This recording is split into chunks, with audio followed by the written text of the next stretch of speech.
Hello everyone, welcome back to my YouTube channel biology exam preparation with Nilesh Anandwani. तो आज मैं जो टॉपिक लेकर आया हूँ वो पिछले टॉपिक का नेक्स्ट सीक्वल पार्ट है। पिछले टॉपिक में पिछले लेक्चर में हमने देखा था इनेट इम्यूनिटी के बारे में। तो आज इस लेक्चर में हम देख रहे हैं अक्वायर्ड इम्यूनिटी के बारे में डिटेल में। ठीक है, तो सबसे पहले क्या होता है acquired immunity? Acquired immunity is also known as adaptive immunity, it is also known as a specific immunity, और कई बुक में उनको आर्टिफिशियल इम्यूनिटी भी कहते हैं। आर्टिफिशियल इन द सेंस ये इम्यूनिटी रेडीमेड नहीं होती हमारी बॉडी में। ये इम्यूनिटी तभी बनती है जब कोई ऑर्गेनिज्म बाहर से हमारी बॉडी में एंट्री करे, तभी ये एंटीबॉडी बनती है, तभी ये इम्यूनिटी बनती है हमारी बॉडी में, तभी इसे कहते हैं basically artificial immunity. It is not natural immunity, that's why it is called artificial immunity. Acquired immunity basically अगर हम अक्वायर्ड इम्यूनिटी का क्लासिफिकेशन देखें तो अक्वायर्ड इम्यूनिटी के क्लासिफिकेशन में दो कैटेगरी आती है। एक होती है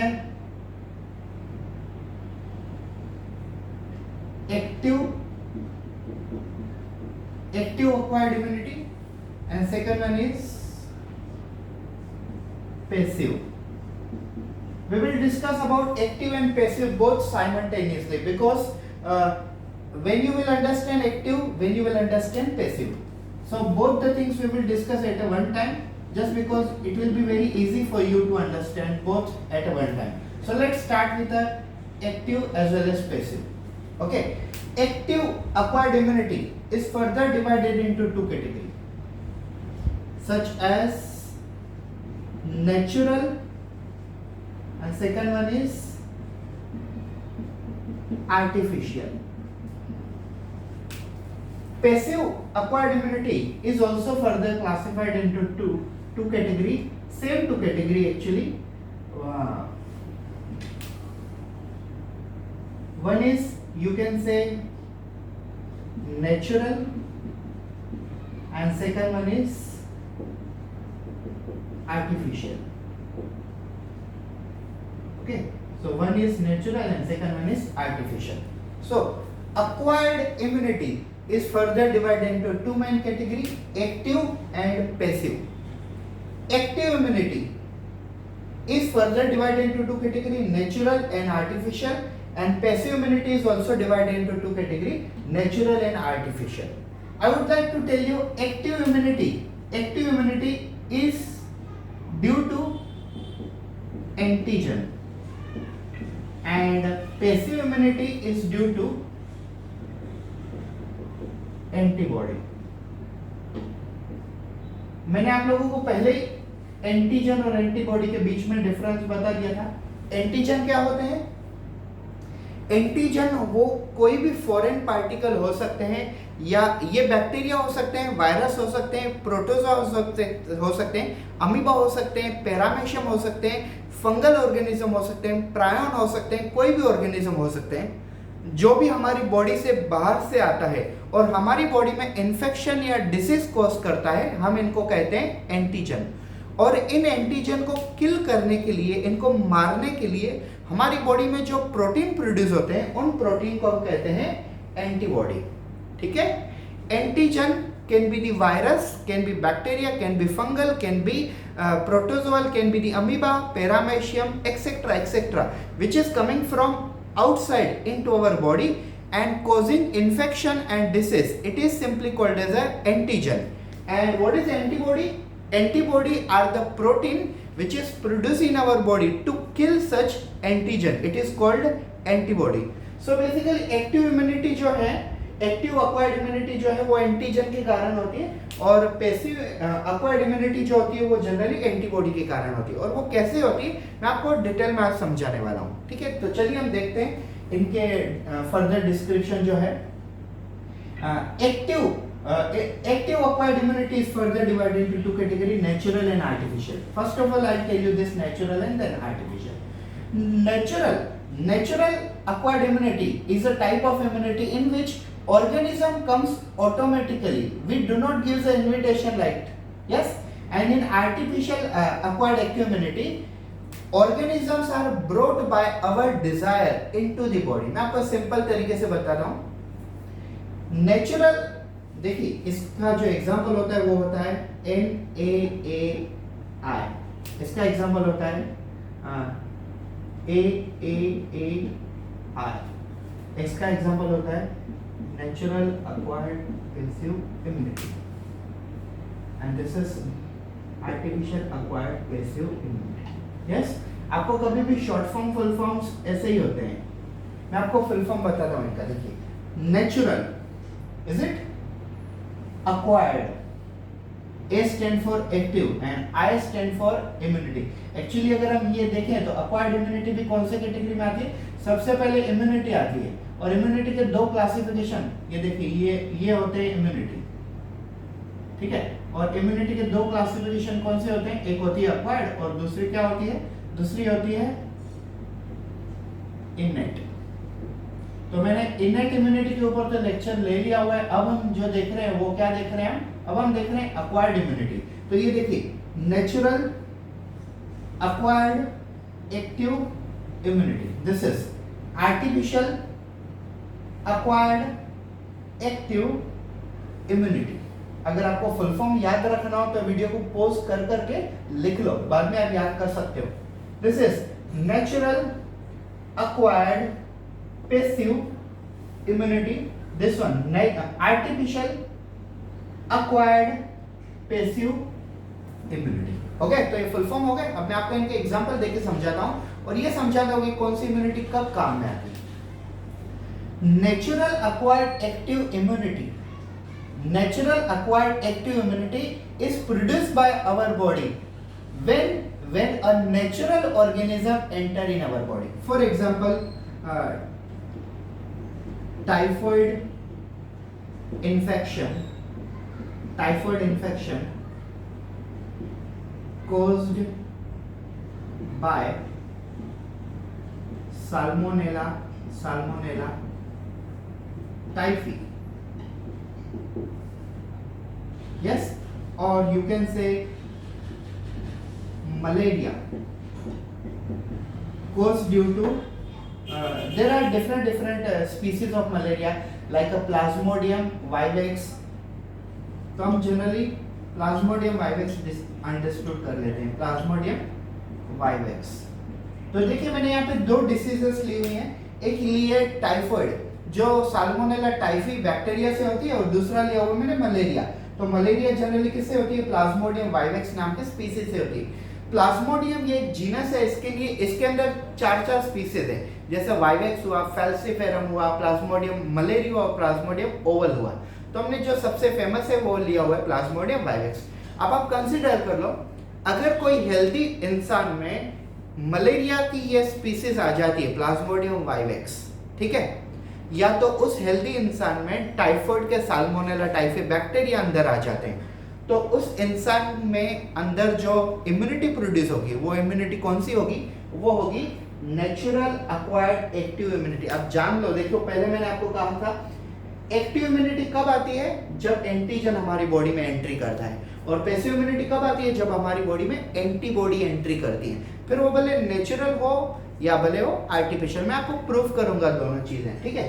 तो यहाँ पे देखिए हमने बैक्टीरिया को, वायरस को हमने बॉडी में नहीं डाला हुआ है, बल्कि ये बैक्टीरिया वायरस खुद ब खुद हमारी बॉडी में आया है, नेचुरली आया है ना। इसके लिए हम इसे क्या कहते हैं?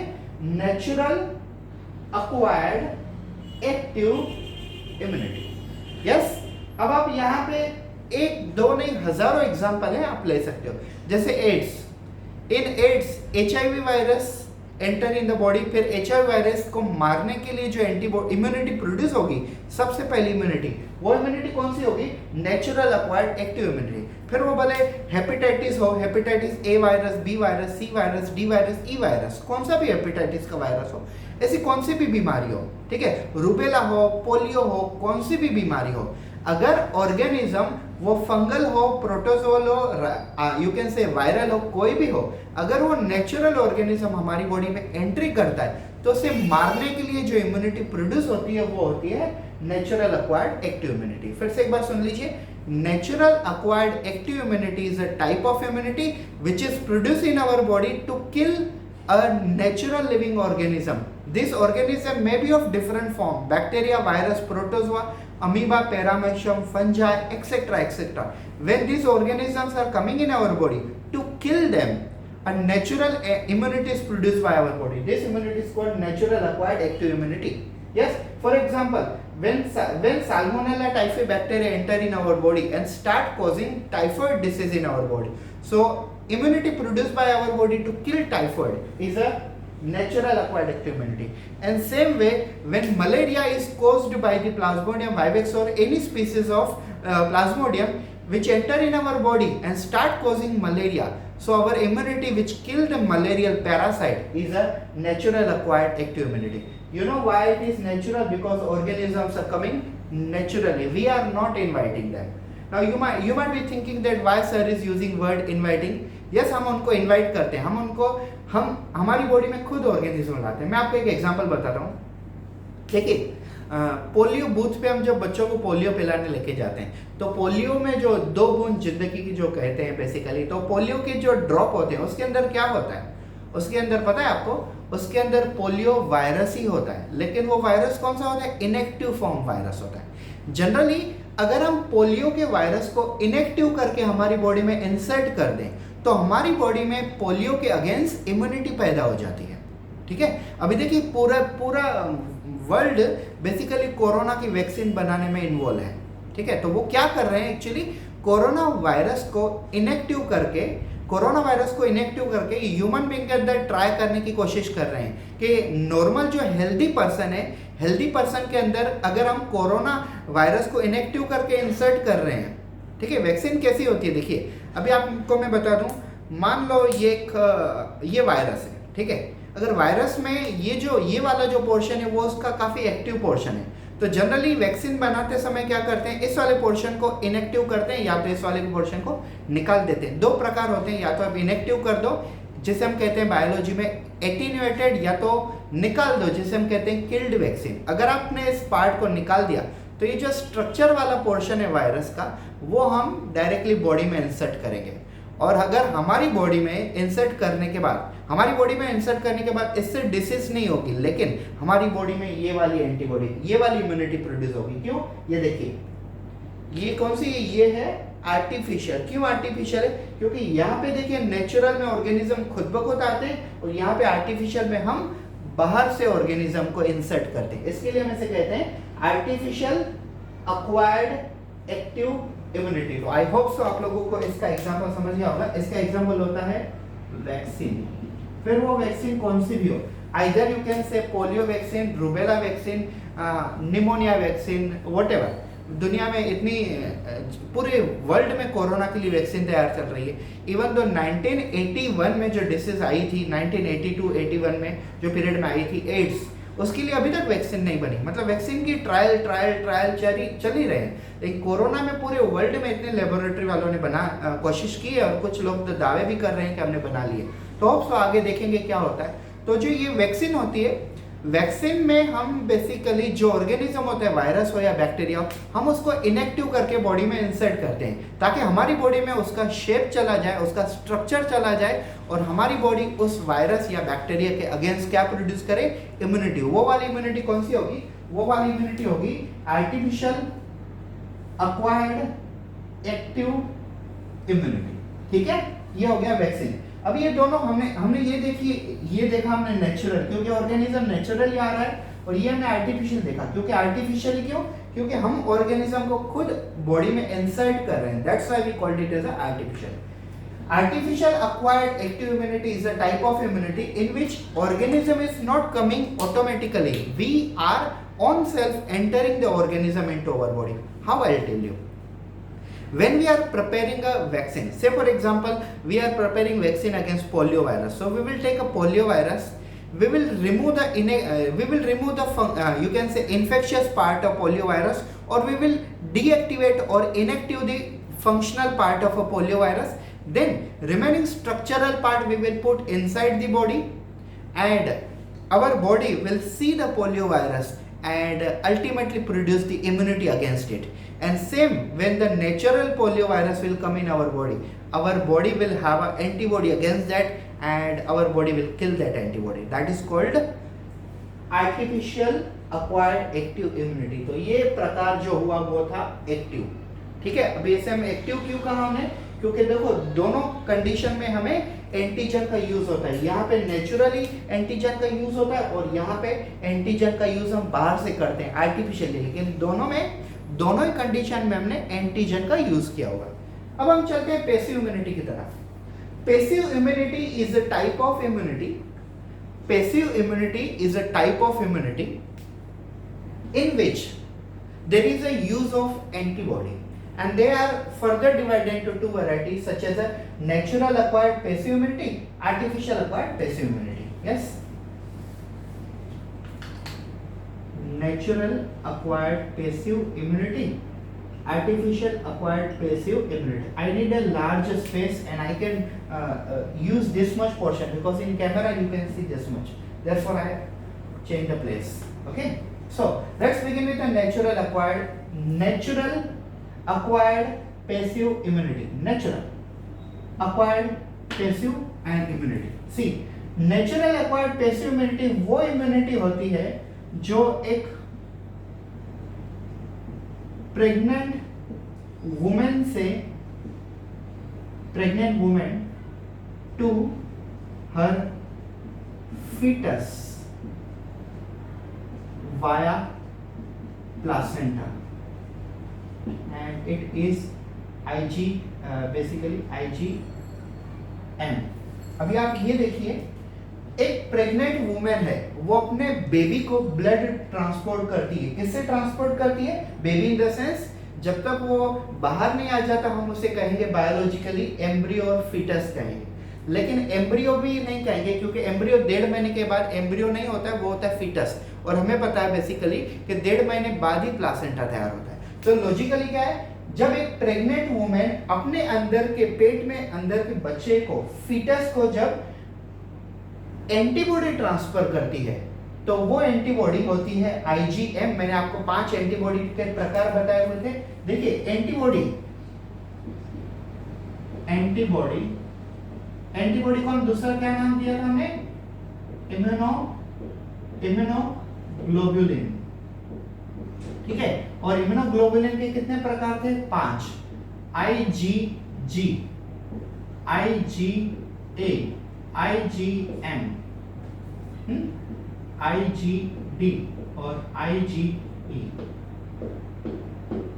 अभी क्या होते हैं?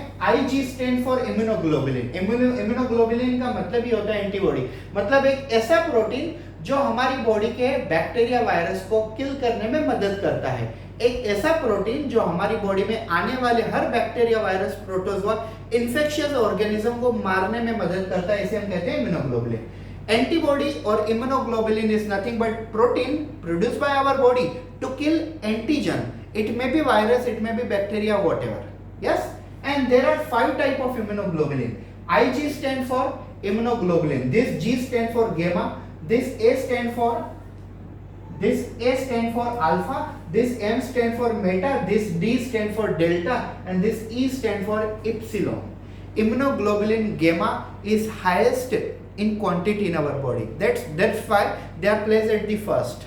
Then second number position is acquired by immunoglobulin alpha. Means second larger in our body, and then immunoglobulin meta, third one, then immunoglobulin delta, and last one immunoglobulin epsilon. Gamma, alpha, meta, delta, epsilon, these are 5 antibody. Now from pregnant woman to her fetus, which antibody is going? IgM. Now we know that pregnant woman can transfer nourishment to her fetus via placenta, but after delivery what will happen?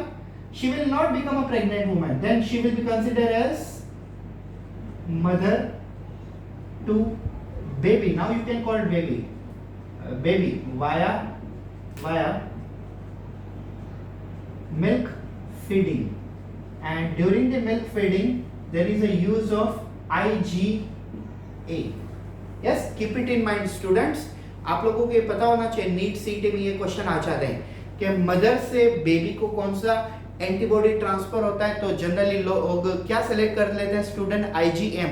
लेकिन वहां पे बताते हैं वो question में कि हम क्या पूछ रहे हैं, मदर टू बेबी अगर न्यूट्रन ट्रांसफर हो रहा है तो मदर आप किसे कहोगे? जिसने डिलीवरी कर ली हो, ठीक है। अगर डिलीवरी कर ली है तो अपने बेबी को प्लासेंटा के थ्रू ट्रांसपोर्ट नहीं करेगी, डायरेक्टली मिल्क फीडिंग करेगी। अगर वो मिल्क फीडिंग करती है तो एंटीबॉडी कौन सी जाती है? IgA।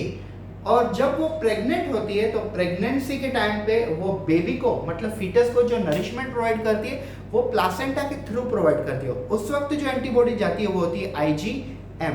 So are you getting this properly? A pregnant woman transfer a nourishment or antibody to her fetus via placental cord or via placenta. This is a pipe which connect pregnant woman to her fetus. And antibody transfer via placenta is IgM, immunoglobulin meta. And after delivery, she will consider as a mother, and her fetus will consider now as a baby. So she will transfer nutrient as well as antibody from her self to her baby via milk feeding, and antibody which will transfer via milk feeding, that will be IgA. So via blood, via placenta IgM, via milk feeding IgA. Now last one, artificial acquired immunity. How it is possible? I'll tell you. अभी corona infection में आपको पता होगा कि government और सब doctor क्या request कर रहे हैं सबको, जो भी पेशेंट कोरोना से ट्रीट होके आ रहे हैं, ठीक है, उन लोगों के अंदर ऑलरेडी इम्यूनिटी बन गई है कोरोना के अगेंस्ट। तो गवर्नमेंट और डॉक्टर सबसे रिक्वेस्ट कर रहे हैं कि जो ऑलरेडी ट्रीट हो चुके हैं और परफेक्टली हेल्दी हैं वो लोग अपना ब्लड डोनेट करो, ताकि हम उसमें से प्लाज्मा सेपरेट करें और वो प्लाज्मा हम जो अभी कोरोना पेशेंट है उनको दें। ताकि क्या होगा, जिसमें से हमने प्लाज्मा लिया हुआ है उस प्लाज्मा में ओरिजिनल एंटीबॉडी है, किसके अगेंस्ट? कोरोना के अगेंस्ट। और वो प्लाज्मा अगर हम इन पेशेंटों को देंगे तो क्या होगा, वो एंटीबॉडी कोरोना वायरस के अगेंस्ट फाइट करेगी और बेसिकली कोरोना वायरस इस प्रकार से मर सकता है। तो फिलहाल बेसिकली मेडिसिन के तौर पे भी होगा, लेकिन ये जो प्लाज्मा थियरी ये काफी वर्क कर रही है। तो इसमें ऐसा होता है, antibody transfer from outside. Yes, अब मैं आपको बता दूंगा एंटीबॉडी आउटसाइड से कैसे ट्रांसफर करते हैं। ये तो चलो अभी कोरोना की बात है, लेकिन पहले नेचुरली कैसे करते थे, आज भी वो टेक्निक यूज करते हैं। Just imagine that one person is suffering from you can say typhoid and he is unable to respond to the salmonella typhi. ठीक है, एक बंदे को, एक पर्सन को टाइफाइड हो चुका है और वो टाइफाइड के अगेंस्ट फाइट नहीं कर पा रहे हैं, ना ही मेडिसिन काम कर रही है और ना ही उसकी बॉडी की इम्यूनिटी कर रही है। तो जनरली आर्टिफिशियल एंटीबॉडी कैसे बनाते हैं? टाइफाइड के ओरिजिनल बैक्टीरिया को हॉर्स या कैमल ऐसे एनिमल को इंजेक्ट करते हैं। फिर हॉर्स और कैमल को बेसिकली इन्फेक्शन होता है और उनके अंदर क्या प्रोड्यूस होती है? एंटीबॉडी। और वो एंटीबॉडी को उन एनिमल से रिमूव कर लेते हैं, निकाल लेते हैं ब्लड कलेक्शन करके, और वो एंटीबॉडी डायरेक्टली उस पेशेंट के अंदर इंजेक्ट करते हैं जिनको इस प्लाज्मा की, इस एंटीबॉडी की ज़रूरत हो। जैसे मैंने अभी कोरोना के बारे में बताया वैसे ही बेसिकली होता था। तो वो कंडीशन जो है उसे हम कहते हैं आर्टिफिशियल एक्वायर्ड पैसिव इम्यूनिटी। देखिए डिफरेंस क्या है, यहाँ पे नेचुरल क्यों है? क्योंकि ऑर्गेनिज्म नेचुरली आ रहा है, लेकिन ये एंटीजन आ रहा है, इसके लिए हमने कहा एक्टिव नेचुरल। लेकिन यहाँ पे देखिए एंटीबॉडी नेचुरली आ रही है, लेकिन ये एंटीबॉडी इसके लिए पैसिव हो गया, तो नेचुरल पैसिव। यहाँ पे देखिए ऑर्गेनिज्म को हमने बाहर से इंट्रोड्यूस किया हुआ है बॉडी के अंदर, इसके लिए हमने इसे कहा है आर्टिफिशियल।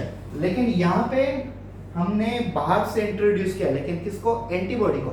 यहाँ पे हमने एंटीबॉडी को इंट्रोड्यूस किया, तभी ये हो गई, यस, तभी ये हो गया आर्टिफिशियल एक्वायर्ड पैसिव इम्यूनिटी। यहाँ पे हमने एंटीजन को इंट्रोड्यूस किया, वैक्सीन बना, वैक्सीन के तौर पे, तभी इसको हमने कहा है artificial acquired active immunity. Yes, तो ये था हमारे इम्यूनिटी का क्लासिफिकेशन इन डिटेल।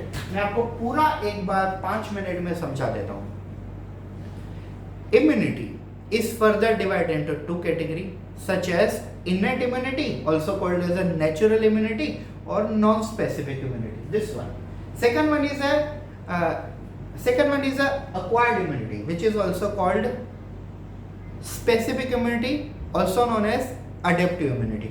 हमारा टॉपिक ये नहीं था आज, हमने ये नहीं देखना था आज, क्योंकि हमने इसके ऊपर चर्चा कर ली ऑलरेडी। हमारा टॉपिक ये है acquired immunity Acquired immunity is further divided into two categories such as active, which is due to entry of antigen, passive, which is due to the entry of antibody. Then these are further divided into two categories. Active is further divided into two categories, natural, artificial. Passive is further divided into two categories, natural and artificial. Now what is natural? Natural is natural acquired active immunity is a type of immunity in which organism when naturally comes in our body and immunity produced against to that organism to kill that organism. It is called natural acquired active immunity. And artificial acquired active immunity it is a type of immunity which is produced by our body, which is produced by our body after entry of inactivated antigen in the form of vaccine. It is called artificial acquired active immunity. Like how we are giving polio vaccine to the children below 5 years. When you are giving this polio drop, that polio drop contain inactivated polio virus, and this polio virus enter in the body and that child produces immunity against polio virus. And when natural polio virus comes in their body, this child's antibody against polio virus can kill the polio virus. जब हम polio virus basically बच्चों को देते हैं 5 साल के नीचे के बच्चे को, तो होता क्या है, उस पोलियो के ड्रॉप में पोलियो वायरस होते हैं लेकिन वो इनएक्टिव होते हैं. लेकिन जब ये पोलियो वायरस अंदर जाते हैं बच्चे के बॉडी में, उसके अंदर है ना इम्यूनिटी तैयार हो जाती है. कौन से किसके अंदर, किसके अगेंस्ट, पोलियो वायरस के अगेंस्ट उस बच्चे के अंदर. फिर मान लो नेचुरली अगर वो बच्चा कोई पोलियो इन्फेक्टेड पेशेंट के कांटेक्ट में आता है और वो पोलियो वायरस उसकी बॉडी में चला जाता है, तो उससे पोलियो नहीं होता. क्यों नहीं होता? क्योंकि उसके अगेंस्ट ऑलरेडी क्या है, इम्यूनिटी भरी पड़ी हुई है, और वो इम्यूनिटी, वो एंटीबॉडी डायरेक्टली उस पोलियो वायरस के ऊपर अटैक करते हैं और पोलियो वायरस को खत्म कर देते हैं. लाइकवाइज ये मैकेनिज्म होता है वैक्सीन का. वैक्सीन के बारे में मैं ऑलमोस्ट स्पेसिफिक एक लेक्चर लूंगा, उसमें हम बेसिक वेरी डिटेल फाइन चीजें जो होंगी ना वो सब डिटेल में देखेंगे, हिस्ट्री भी देखेंगे, पूरी चीजें. अभी natural acquired passive immunity is a type of immunity in which there is a transfer of antibody naturally from pregnant woman to her fetus via placenta. Antibody which transfer via placenta is a IgM, immunoglobulin meta. And after delivery, now you will call mother. So antibody is transferring from mother to her baby via milk feeding. This is artificial. Is it artificial? No, it is also natural because it is going via natural way. But now via milk antibody which is going, that is called immunoglobulin A alpha. मैं आपको और एक चीज बता दूं. देखिए जब है ना गाय या तो बफेलो, काव या बफेलो, इनमें जब बर्थ होता है बेबी का, तो बर्थ होने के बाद वो काव 7-8 दिन तक वो जो मिल्क देती है वो काफ़ी थिक मिल्क होता है. बिकॉज उस मिल्क में क्या होता है, नेचुरल एंटीबॉडी होती है. कौन सी वाली? IgA. और उस एंटीबॉडी को, उस मिल्क को जिसमें IgA होता है, उसे हम कहते हैं कोलोस्ट्रम. COLOSTRUM, colostrum. तो कोलोस्ट्रम क्या है? Colostrum is a thick milk produced by newly delivered cow, or you can say buffalo. Why? That milk contain immunoglobulin alpha. That milk is dissolved by her baby, not by the human being. वो जो pregnant काव और buffalo baby को जन्म देते हैं, जन्म देने के बाद 7-8 दिन तक वो जो मिल्क आता है, वो मिल्क बेसिकली हाई प्रोटीन और हाई एंटीबॉडी इम्यूनोग्लोबुलिन अल्फा से भरा हुआ होता है. और वो मिल्क का कौन डिजायर है, कौन डिजर्व करता है उसको, कौन हकदार कौन है उसका बेबी. अगर वो मिल्क बेबी को मिलता है, उनके बेबी को मिलता है, तो बेसिकली उनके बेबी के अंदर इम्यूनिटी काफ़ी ज़्यादा हो जाती है और वो फ्यूचर में आने वाली इन्फेक्शियस डिसीज से लड़ सकते हैं. लेकिन हम ह्यूमन बीइंग क्या करते हैं, उस मिल्क को, मतलब जो मिल्क वाले होते हैं जनरली, उस मिल्क को बाहर काफ़ी महंगे दाम पे बेच देते हैं और उससे काफ़ी अच्छी स्वीट डिश भी बनती है. वो स्वीट डिश, ठीक है, वो स्वीट डिश है, यस, हम तो एक बार खा के उसे एंजॉय कर लेते हैं, लेकिन वो एक्चुअली एक डिजर्विंग बच्चे की एंटीबॉडी है जो उसके माँ के थ्रू उसे ही मिलनी चाहिए. Artificial acquired active immunity is a type of immunity which is taken from outside, one kind of a plasma therapy, or you can say antibody therapy. This is concept called acquired immunity. Thank you so much for watching this video. I am a Professor Nilesh Anandwani, requesting you, please, if you are new to my channel, please do subscribe to our channel and press the bell icon so that you will get notification when I will come online or when I will upload a new video. Thank you so much for watching this video.